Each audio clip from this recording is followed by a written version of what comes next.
दोस्तों आज हम एडमिशन ऑफ अ पार्टनर का लेक्चर नंबर 5 शुरू कर रहे हैं और आज के इस लेक्चर में सिर्फ 2 क्वेश्चन करेंगे और ये 2 क्वेश्चन भी आपके एग्जाम में पहले कभी आ चुके हैं तो इसीलिए मैं करा दे रहा हूँ। बहुत आसान है। तो क्वेश्चन नंबर 20 है जिसमें नया पार्टनर कितना कैपिटल का लेके आ रहा है वो नहीं दे रखा है, मतलब न्यू पार्टनर्स का कैपिटल जो है वो कैलकुलेट करना है। ये क्वेश्चन ऐसे तो जब आप एडजस्टमेंट ऑफ कैपिटल कर लेंगे तो वहाँ पे इसका मतलब अपने आप ही आ जाएगा, बट क्योंकि एडजस्टमेंट ऑफ कैपिटल आगे के लेक्चर में होगा तो इसमें अगर छोटा सा क्वेश्चन ये 4 नंबर का आपके एग्जाम में आता है, 3 या 4 नंबर का, तो वो आप आसानी से कैसे कर सकते हैं, बस छोटा सा ट्रिक है, आप आसानी से कर सकते हैं। तो इसके लिए हम क्वेश्चन नंबर 20 देखते हैं। ठीक है, तो A and B were partners in a firm. They admit C as a new partner for 20% share in the profit. मैंने पहले भी बता दिया था 20% मतलब 20 अपॉन में 100 मतलब कि 1/5। इसका मतलब नया पार्टनर जो है C वो एडमिट हो रहा 1/5 शेयर के लिए। After all adjustment regarding general reserve, goodwill, gain और loss on revaluation, the balances in capital account of A and B were ₹3,85,000 and ₹4,15,000 respectively. C brought proportionate capital so as to give him 20% share in the profits. यानी C अपने हिस्से का capital लेके आएगा, कितना capital के लिए, जितना परसेंट उसको प्रॉफिट में हिस्सा मिलेगा, कितना 20% मतलब कि 1/5। Calculate the amount of capital to be brought by C। मैंने इसलिए हेडिंग लिखा है calculation of amount of capital to be brought by C। यानी नया पार्टनर C है, वो कैपिटल का पैसा उसको कितना लाना है, कितना लेके आएगा, वो कैलकुलेट करना है। तो बताइए C शेयर ऑफ कैपिटल हम नया पार्टनर का हिस्सा कैसे कैलकुलेट करेंगे। टोटल कैपिटल जितनी फर्म की रहेगी उसमें से total capital of the firm जितना रहेगा उसमें जितना शेयर के लिए एडमिट हो रहा है उतना शेयर के लिए लेके आ जाएगा। अगर सपोज फर्म की टोटल कैपिटल जो है वो 10 लाख रुपए, कितनी है 10 लाख रुपए, और बताइए 1/5 के लिए एडमिट हो रहा है तो इसका मतलब कितना रुपए उसको लेके आना पड़ेगा 2 लाख रुपए। तो टोटल कैपिटल जो कैलकुलेट किया जाएगा 2 रास्ते, या तो नए पार्टनर के कैपिटल के बेसिस पे या पुराने पार्टनर के कैपिटल के बेसिस पे। तो इस क्वेश्चन में सवाल ही नहीं है कि नए पार्टनर के कैपिटल के बेसिस पे। जब हमने हिडन गुडविल पढ़ा था तो उस समय हमने क्या समझा था कि जो कैपिटल टोटल कैपिटल कैलकुलेट करते हैं ऑफ पार्टनर्स या टोटल कैपिटल या total value of the firm, वो न्यू पार्टनर के बेसिस पे या ओल्ड। तो न्यू पार्टनर का कैसे करोगे, मतलब न्यू पार्टनर का कैपिटल तो है ही नहीं, जो न्यू के बेसिस पे करोगे। यहाँ पे जो आपको कैपिटल दे रखा है 385 और 415 वो तो पुराने पार्टनर का। इसका मतलब यहाँ पे हम टोटल कैपिटल कैलकुलेट करेंगे किसके बेसिस पे, किसके बेसिस पे, पुराने पार्टनर के बेसिस पे। तो total capital of the firm on the basis of all partners capital, तो adjusted combined capital of all partner. Adjusted combined capital of all partner का मतलब मैंने बताया था ना, आफ्टर ऑल एडजस्टमेंट, यानी कैपिटल अकाउंट में जैसे आप बैलेंस BD लिखते थे, free reserve, goodwill, drawings, revaluation का प्रॉफिट, सारा एडजस्टमेंट करने के बाद जो बैलेंस शीट आता था ना उसका टोटल कर देंगे तो वो कहलाता है adjusted combined capital of all partner. इसमें आपको डायरेक्टली दे दिया है 3,85,000 रुपये और दूसरे पार्टनर का है 4,15,000 रुपये।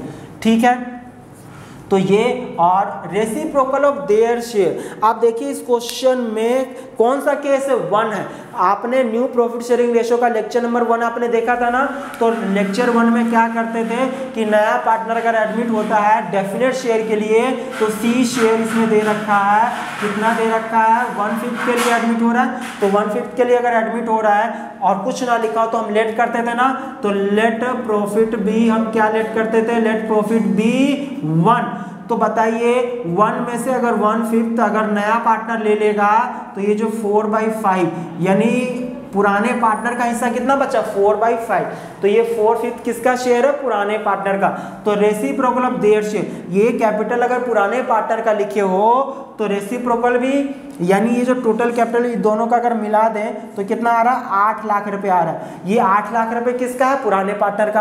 अब ये 8 लाख रुपए बता सकते हैं 5 रुपए का अगर प्रॉफिट है तो 5 में से एक हिस्सा किसने ले लिया, एक हिस्सा तो नया पार्टनर को पास चला गया, तो पुराने जो 2 पार्टनर रह गए उनके पास 5 में से कितना हिस्सा, 4। तो इसका मतलब ये जो 4,80,000 रुपए है वो कितने के 8 लाख रुपए जो है, ये 8 लाख रुपए कितने को रिप्रेजेंट कर रहा है, 4/5 शेयर के लिए। तो 100% निकालने के लिए इसका रेसिप्रोकल कर देंगे ना, तो 5/4। तो आप इसको 5/4 कर लेंगे तो आपका कितना आ जाएगा, 10 लाख रुपए आएगा। कितना रुपए आ गया दोस्तों, 10 लाख रुपए। अब इस 10 लाख रुपए जो टोटल कैपिटल फर्म की है उसमें कितने के लिए एडमिट हो रहा नया पार्टनर, 1/5 के लिए। कितना रुपए आ गया, 2 लाख रुपया। तो ये क्वेश्चन नंबर 20 कंप्लीट हो गया। यही कैलकुलेट करने के लिए आया है एग्जाम में, और 3 नंबर या 4 नंबर से कम का नहीं आया, तो आप इसको नोट कर लीजिए। हम क्वेश्चन नंबर 21 करते हैं। चलिए क्वेश्चन नंबर 21 फटाफट खत्म कर लेते हैं। क्वेश्चन नंबर 21 में क्या लिखा हुआ है, Anil and Beena were partners in a firm sharing profit in the ratio 4:3। On 1 April 2015 they admitted Chahat as a new partner for 1/4 share in the profit of the firm. On the date of Chahat's admission, the balance sheet of Anil Beena showed a general reserve of ₹70,000, debit balance of ₹7,000 in profit and loss account, and investment fluctuation reserve of ₹10,000. The following was agreed upon Chahat's admission. Chahat will bring ₹80,000 as her capital and her share of goodwill premium of ₹21,000 in cash. The market value of the investment was ₹17,000 less than the book value. New profit sharing ratio was agreed at ₹2:1:1. Pass necessary journal entry for the above on Chahat's admission. कमाल है, चाहत के admission के समय में आपको journal entry पास करनी है, तो जर्नल आपको करना है। जर्नल आप सब कुछ सीख चुके हैं, जर्नल का आपको कॉलम बना लेना है और कॉलम में करना है। तो सबसे पहले क्या एंट्री होगी बताइए, क्वेश्चन साइलेंट होता है तो हमें क्या करना है, जो भी फ्री रिजर्व का पार्ट है, फ्री रिजर्व में क्या है, चाहे जनरल रिजर्व हो, नॉर्मल रिजर्व हो, वर्कमैन कॉम्पनसेशन रिजर्व हो, चाहे आपका प्रॉफिट एंड लॉस का क्रेडिट बैलेंस हो, इन सभी को ऑल पार्टनर में बांट देना है। तो फ्री रिजर्व को पार्टनर से बांटेंगे तो क्या एंट्री होगा, पार्टनर को कुछ देना है तो पार्टनर्स कैपिटल अकाउंट क्रेडिट होगा ना, तो पार्टनर्स कैपिटल अकाउंट क्रेडिट होगा किस रेशियो में, फ्री रिजर्व का पार्टनर को देना है, क्रेडिट कर दो। तो क्या सबसे पहले जनरल रिजर्व है, तो जनरल रिजर्व अकाउंट डेबिट, आपको फुल फॉर्म लिखना है, जनरल रिजर्व अकाउंट डेबिट हो जाएगा। 2 इसमें कौन पार्टनर है, पुराने अनिल है, और 2 दूसरी पार्टनर जो है वो बीना है, तो इसके आगे आप कैपिटल अकाउंट लगा लेंगे किस रेशो में, हमेशा ओल्ड रेशो में। और इनके बीच का प्रॉफिट शेयरिंग रेशो क्या दे रखा है, 4:3 दे रखा है। कितने रुपए का प्रॉफिट है, 70,000 रुपए का है। तो बताइए 70,000 रुपए को अगर हम करेंगे तो कितना आएगा, ये इसके लिए आ जाएगा 40,000 रुपये अनिल का और बीना का 30,000 रुपये। कमाल है। तो ये पार्ट 1। और दूसरा एंट्री है डेबिट बैलेंस में दे रखा प्रॉफिट का 7,000 रुपये, तो लॉस है। डेबिट बैलेंस मतलब क्या है, लॉस है, तो लॉस से पार्टनर का कैपिटल कम होगा ना, तो कैपिटल कम मतलब कैपिटल को डेबिट कर दो, अनिल डेबिट हो जाएगा, अनिल्स कैपिटल अकाउंट, और दूसरा कौन डेबिट हो जाएगा, दूसरा बीना का कैपिटल अकाउंट डेबिट हो जाएगा। कितने रुपए से डेबिट हो जाएगा, आपका प्रॉफिट शेयरिंग रेशियो में बांट दीजिए। कितना है प्रॉफिट एंड लॉस का बैलेंस, प्रॉफिट एंड लॉस का बैलेंस है आपका 7,000 रुपये। किस रेशो में, ओल्ड रेशो में, जो कि 4:3 दे रखा है। तो 7,000 रुपये को 4:3 में बांटेंगे तो अनिल के हिस्से का 4,000 रुपये और बीना के हिस्सा का 3,000 रुपये। तो ये हमारा प्रॉफिट एंड लॉस का भी हमने डिस्ट्रीब्यूशन कर दिया। आप ध्यान से देखिए कि इन्वेस्टमेंट फ्लक्चुएशन रिजर्व आपका बैलेंस दे रखा है 10,000 रुपये।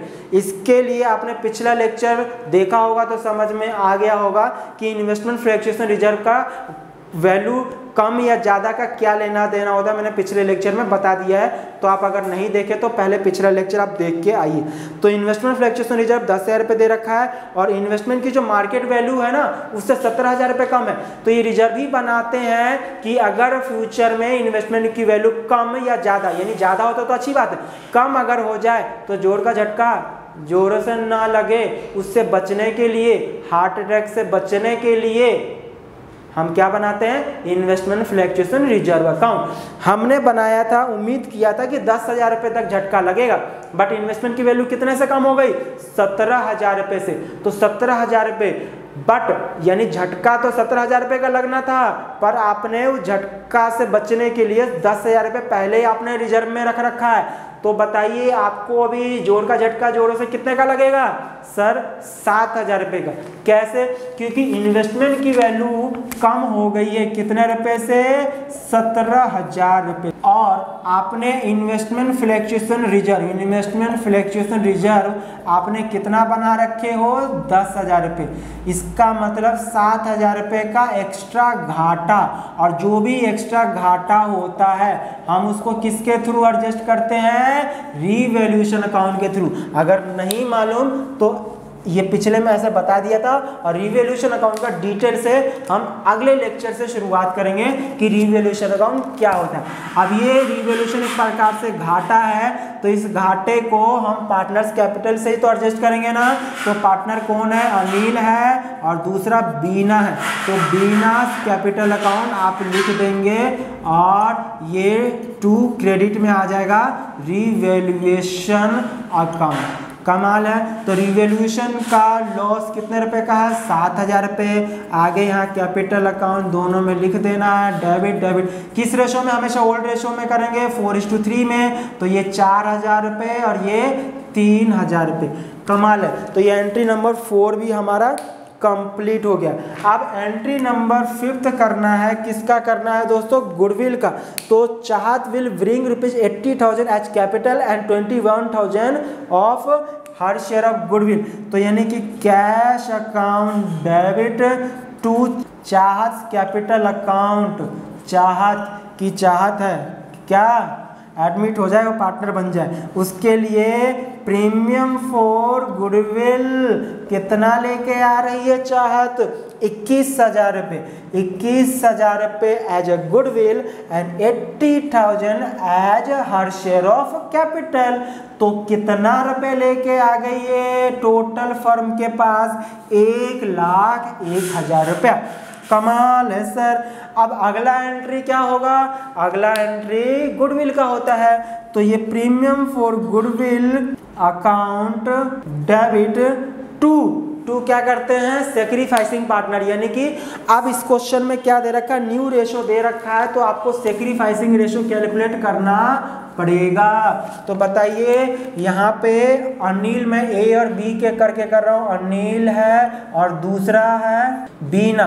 तो क्या रेशो, ओल्ड माइनस न्यू होता है ना, हाँ सर। तो ओल्ड रेशो बता सकते हैं कितना है, 4/7 है, और इसका 3/7 है।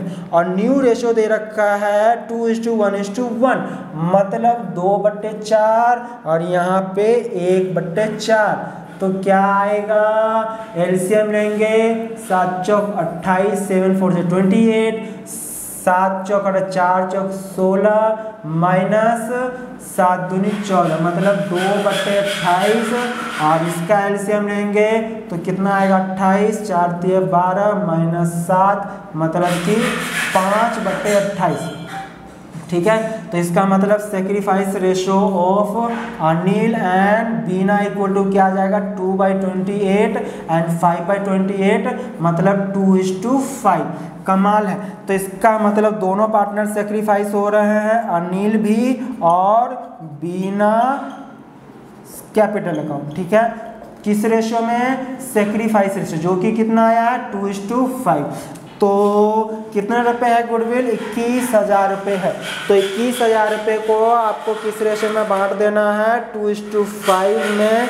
मतलब ये कि 15,000 रुपये ये और 6,000 रुपये बीना के।